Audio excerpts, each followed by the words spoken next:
Então, a ética marxista, né, Marx inspirada justamente nas teorias de Marx, né, que foi esse grande filósofo que viveu entre 1818 e 1883, que influenciou profundamente o pensamento e a organização política e social no século XX. Podemos dizer que ele continua ainda a influenciar, porque, apesar do comunismo, a forma de organização comunista não ter dado certo na maior parte dos países onde ele se implantou, não é?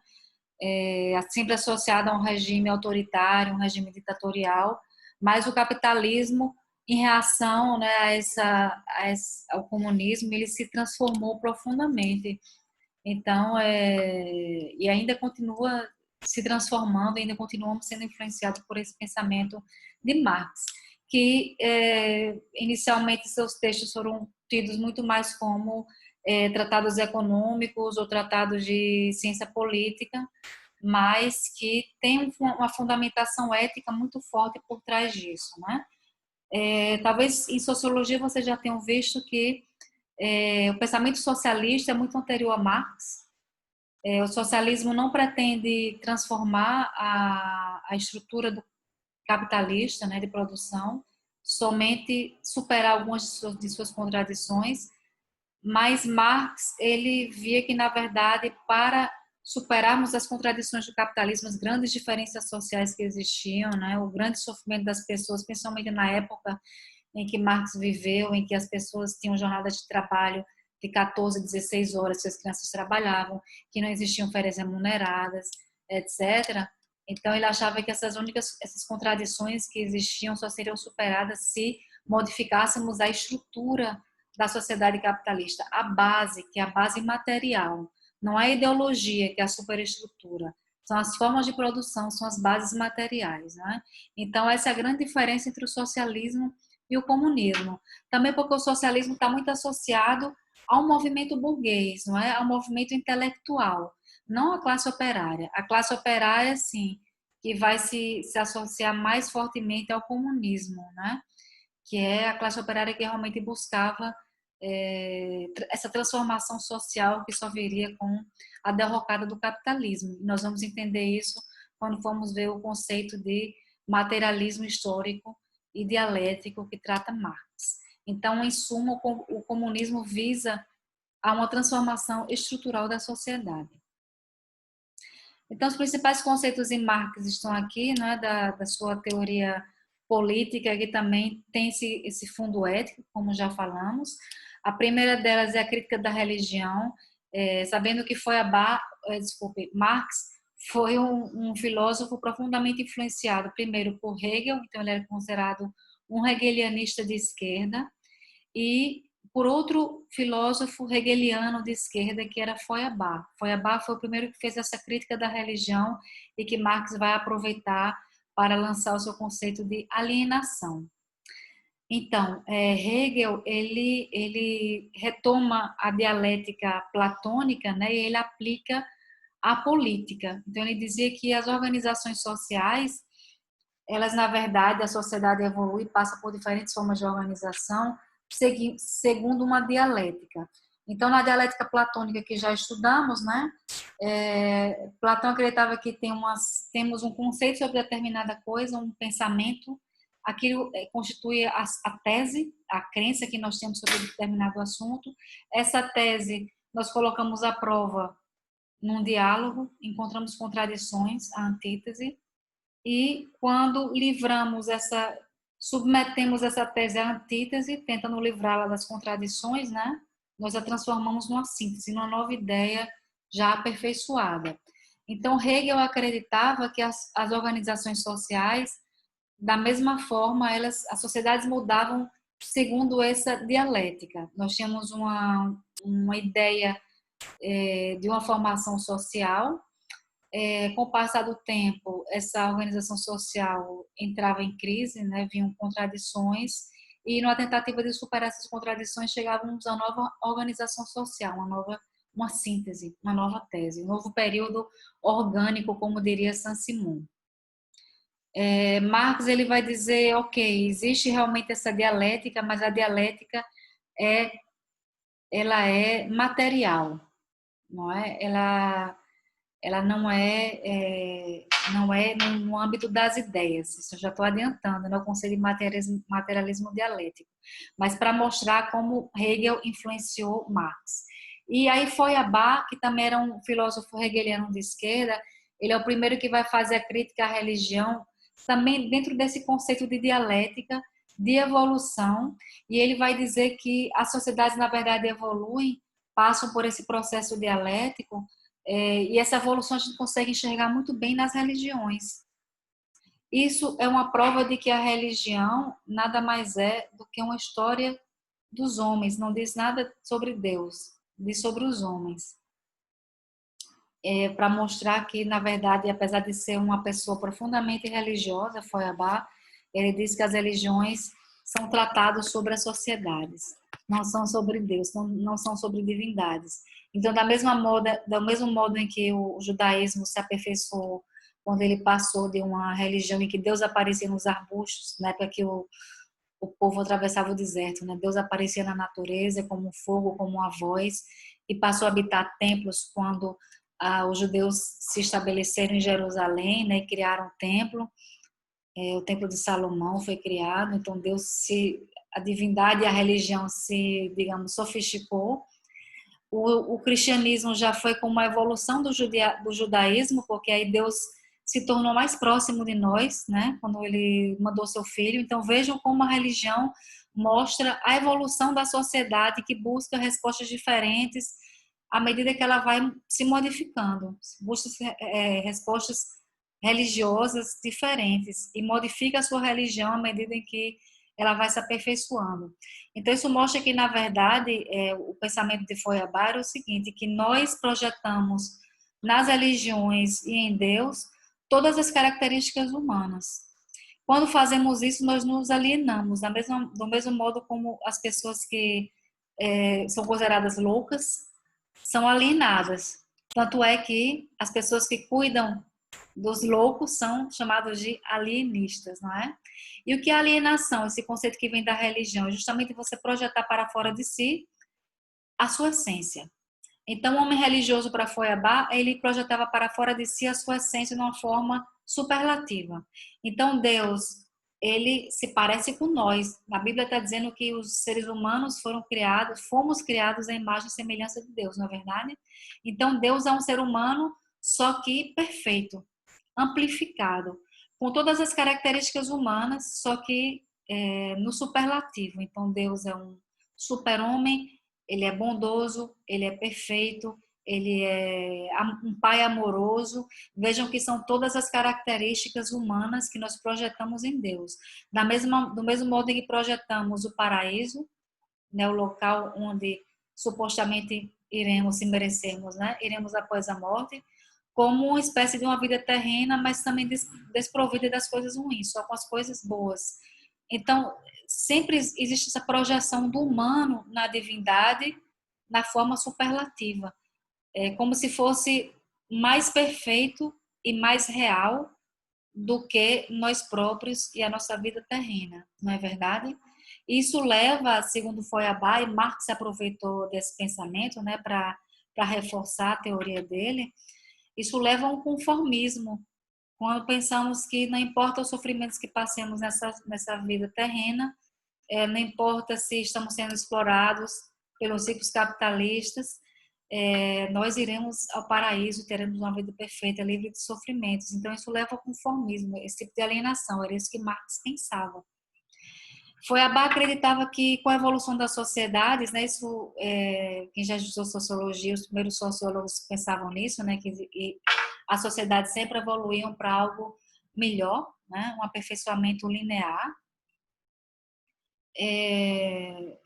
Se continuarmos assim, nós vamos passar de uma sociedade religiosa crente a uma sociedade em que na qual a religião vai se transformar numa antropologia social, porque nós vamos nos dar conta de que, na verdade, as religiões dizem muito pouco sobre a divindade e muito sobre as sociedades humanas, né, na Terra, no plano de vida terreno. Para Marx, esse processo de não alienação, ele deveria ser acelerado por intermédio de cursos de formação de seminários que ele e outros pensadores, filósofos comunistas promoviam à época, né? Eles achavam que a religião era o ópio do povo. A religião mantinha as pessoas, os proletários, nesse estado de conformismo e que eles tinham que superar isso. Essa é a grande crítica da religião que Marx faz, com base, né, nessa teoria de Feuerbach, de ver a religião como, na verdade, uma antropologia social. Então, Marx combatia, em suma, a alienação. A religião era uma das formas pelas que mantinha os seres humanos, os proletários, alienados. A outra forma, outro meio que mantinha essa alienação muito forte era o trabalho. Vejam só, na época medieval, uma pessoa para produzir uma peça de roupa, um artesão, ele produzia o tecido, não é? Ele produzia as cores, a tintura, a, o padrão, o motivo do tecido. Ele produzia, ele fazia o corte, ele fazia toda a costura, enfim, ele tinha um domínio completo do processo de produção. Ele também, claro, como ele fabricava para vender, ele fabricava só o excedente, ele fabricava para si e para a sua família. Então, ele tinha acesso ao produto que ele fabricava, né? A ele próprio. Ele tinha acesso, ele tinha domínio sobre todo o processo de produção. Ele vivia em contato com a natureza, muito mais do que hoje vivemos, né? Então, tudo isso aí, com a passagem do feudalismo para o capitalismo, desculpe, se perdeu. Porque o capitalismo, o lucro do capitalista, vem justamente da divisão do trabalho. Quando você divide o trabalho em várias parcelas menores, segmentadas, você consegue produzir bem mais rápido e bem mais rápido, muitos mais produtos na mesma quantidade de tempo. Então, dessa forma, você vai poder baratear aquele produto e vender mais também, não é? E aí você vai ter mais lucro com isso. Você vai poder suprir as suas necessidades e gerar um excedente que vai ser comercializado e gerar um lucro. Essa é a base, esse é o princípio do capitalismo. Só que quando você faz a divisão do trabalho, você, na verdade, o trabalhador ele perde o controle daquele processo de produção. Ele não sabe mais o que ele está produzindo. Se hoje formos a usina da fábrica da Guararapes, nós vamos ver que lá tem uma pessoa que compra os tecidos, responsável pelo setor de compras, né? Geralmente isso é terceirizado, o que escolhe os tecidos. Outro setor que é responsável por adquirir esses tecidos. Outro setor onde as pessoas só vão fazer o corte. Uma camiseta, por exemplo, tem as mangas e tem o corpo, tem um colarinho, a gola. Outra pessoa que vai só costurar, unir as peças. Outra pessoa que vai só fazer a bainha. Outra pessoa que vai colocar os enfeites, as decorações, os botões. Outra pessoa que vai embalar as peças. Então, todo o processo de produção ele é fragmentado. Se pedimos para uma pessoa só fazer a mesma peça de roupa, talvez essa pessoa não seja capaz. Então, ela foi alienada do processo de produção. Ela foi alienada do trabalho dela.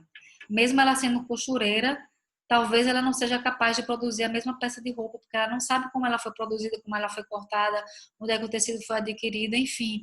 Ela não tem domínio das outras partes do processo de produção, só daquela parte fragmentada, daquele fragmento de trabalho que ela pelo qual ela é responsável. Isso é uma alienação. Nesse processo também, não é, do inchaço das cidades, da vida urbana, o trabalhador ele também foi alienado da natureza. E ele foi alienado também do produto do seu trabalho. Não é comum que muitas vezes objetos que ajudamos a fabricar, os serviços que prestamos, nós que somos trabalhadores, que produzimos isso, não somos capazes de adquiri-los ou de consumi-los. Imagine quem trabalha numa agência de viagens, muitas vezes não tem condições de se hospedar no hotel que ela vende, que ela comercializa, a não ser que ela ganhe a diária de graça. Mas de outra forma ela não tem acesso àquilo. Ou um pedreiro que participa do canteiro de obras da construção de um edifício residencial, na maioria das vezes ele não vai ter acesso, ele nunca poderia adquirir um apartamento naquele edifício que ele construiu. Então, isso aí também é a alienação do produto do trabalho. O próprio trabalhador, ele se aliena quando ele se transforma em uma mercadoria. Ele deixa de ser homem, ser humano, e se transforma num produto. Não é assim quando colocamos a nossa força à venda no mercado de trabalho? Nós nos transformamos em mercadorias. Nosso valor é comercializado pelos possíveis empregadores. Nós vamos a entrevistas de emprego e negociamos o nosso valor com os nossos empregadores, que geralmente é bem inferior ao que ele realmente vale. Então, todo esse tipo de alienação que provocado pelo capitalismo e que é reforçado pela religião é o que Marx mais combatia na teoria comunista dele. O lucro do capitalista para Marx vinha, e essa era a parte mais injusta do capitalismo, não é? Vinha da mais-valia. Na verdade, o capitalista ele tira o lucro da parte de trabalho que não é remunerado ao trabalhador, que não é pago. Vejam só, nós acabamos de falar, não é? Quanto mais você produz, pelo menos no capitalismo naquele momento, né, capitalismo industrial era assim. Quanto mais você produzia, mais se barateava o produto, mais você vendia, mais você tinha lucro. Então vejamos que um capitalista, um dono de uma fábrica de tecidos, a Guararapes, ele compra uma máquina que seja capaz de reduzir o tempo de produção de roupas. Então, um trabalhador que produzia numa máquina antiga 20 peças de roupas em uma hora, com essa nova máquina ele vai ser capaz de produzir 40 peças de roupas em uma hora. Ótimo para o capitalista, né? Para o dono da fábrica. Mas para o trabalhador, mesmo ele tendo dobrado a sua produção, o salário dele será o mesmo. Vejam que ele produziu 20 peças de roupas a mais pelo mesmo preço, salário. Então, essas 20 peças de roupas a mais, o capitalista não paga a ele, não é? Não remunera. É daí que vem o lucro do capitalista. Esse é o conceito de mais-valia de Marx. Isso é aplicado em todos os âmbitos. Eu citei o exemplo da fábrica de roupas, mas pode ser aplicado a um professor universitário, pode ser aplicado a praticamente qualquer setor da economia, ainda hoje. Não é? É da parcela de trabalho não paga, não é de um preço maior que você vai aplicar ao consumidor, pode ser, mas na maioria dos casos vai ser de uma negociação do salário que vai ser menor ou de uma produção que vai ser maior e que nós enquanto as pessoas que são donos dos meios de produção não vão remunerar adequadamente o trabalhador por esse aumento na produção. Bom, e aí como é que Marx, eu falei para vocês, já adiantei um pouco do conceito de materialismo dialético, né, que ele pegou o sistema dialético de Hegel, mas inverteu, ou seja, não são as ideias que dão formas à sociedade, não são novas formas de pensar a organização social que criam novas formas de organização social. Na verdade, é a partir das bases materiais que as sociedades se modificam e que mudanças nessas bases materiais se ocasionam mudanças sociais e que surgem depois das ideologias no segundo momento para justificá-las. Então, Marx, quando ele deu uma olhada ao longo da história, ele viu que em todos os períodos históricos sempre existiram duas classes que se antagonizaram. É claro que todas as sociedades têm mais classes do que apenas duas, mas duas são as que se antagonizam mais fortemente, porque uma delas vai estar no topo da hierarquia, a outra vai estar na base. A classe social que está na base, ela vai se sentir prejudicada, não é? E vai começar a denunciar essas inconsistências. A classe que está na base é a antítese daquele sistema que é considerado a tese, né? A tese que é defendida pelas elites. Então, a partir do momento em que começa esse antagonismo, com o tempo, a classe que está na base consegue derrubar aquela que está no topo da hierarquia social e assim uma nova forma da organização social surge.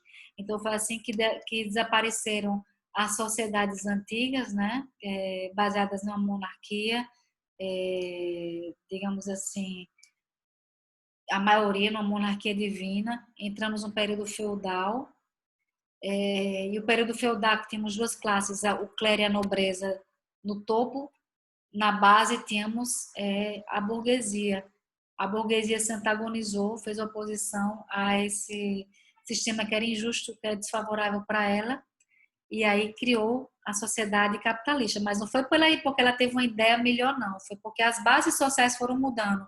O advento do comércio, não é? E o enriquecimento que isso ocasionou à burguesia acabou gerando, provocando, ou seja, a transformação nas bases da sociedade material, na forma de produção, foi que ocasionou a mudança na forma de organização.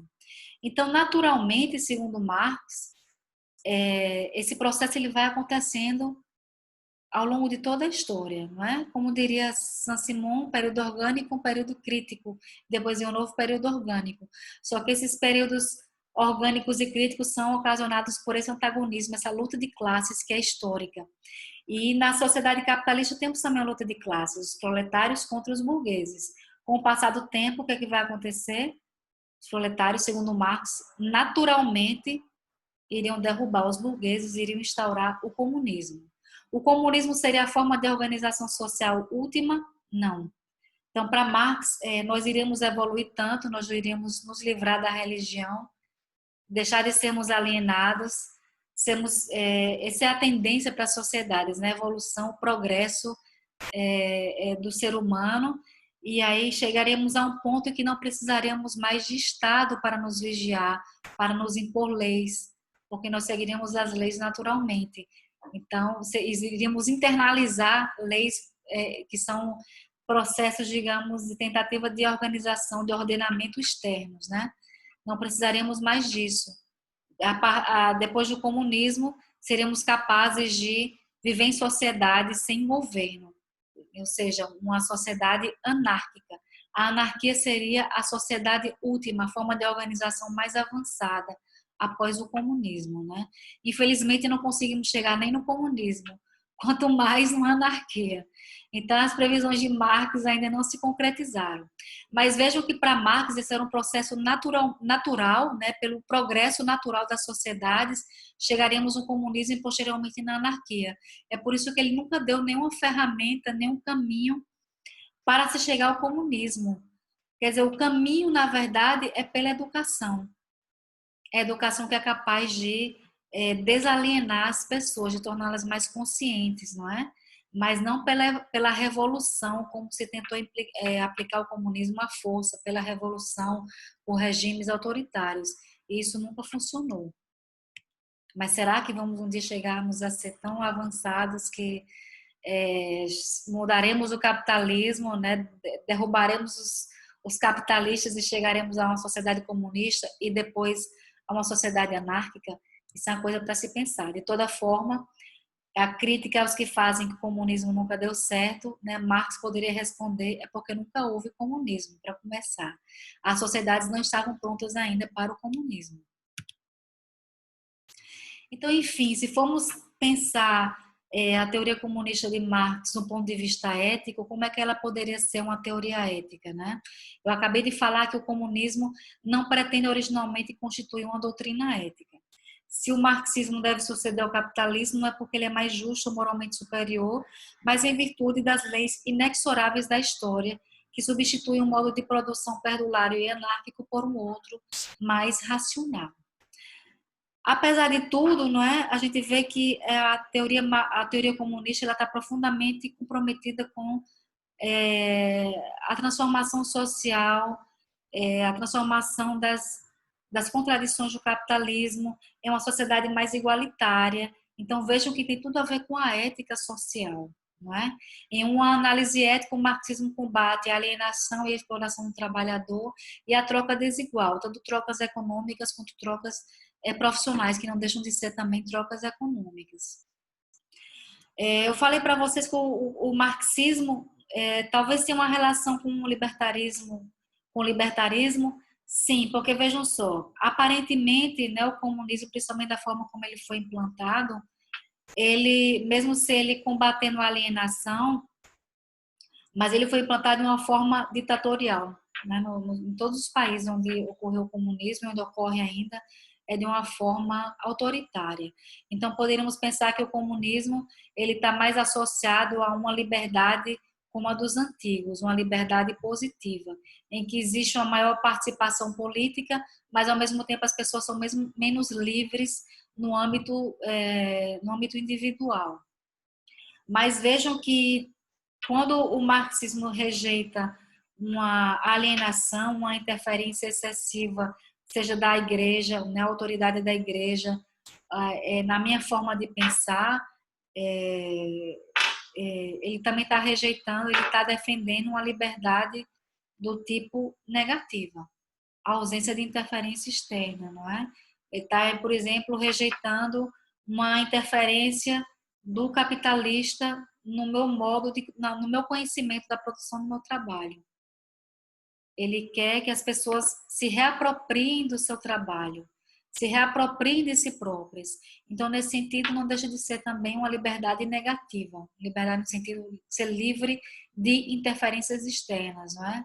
Eu ter realmente um controle absoluto sobre mim mesma e sobre o meu trabalho, que é uma extensão de mim mesma, uma propriedade minha, não é? Não é de ninguém. O capitalista se apropria da minha essência enquanto trabalhador. Eu estou querendo ela de volta. Então, é uma liberdade também negativa.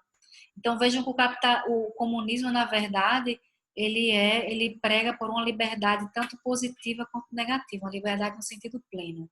Mas é uma liberdade que ela vai ser usada para gerar uma maior igualdade social. Então, apesar de que poderíamos dizer que o sumo bem do marxismo seria a liberdade no sentido pleno, não é? Mas acima da liberdade está a igualdade. Então, a igualdade é o verdadeiro sumo bem do marxismo.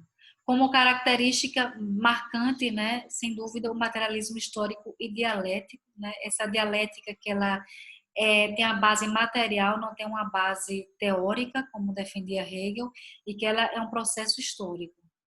E o parâmetro ético para Marx ou seja, sempre que nas trocas comerciais não haja alienação, elas são éticas. Nas trocas comerciais, nas trocas sociais, nas relações sociais não haja alienação, então elas são éticas. Então, o parâmetro ético seria a não alienação. Vamos ver agora o marxismo e o libertarismo aplicados a um estudo de caso bem concreto, que é a Prainha do Canto Verde. Esse que é considerado como um estudo de caso de sucesso de turismo de base comunitária no Brasil.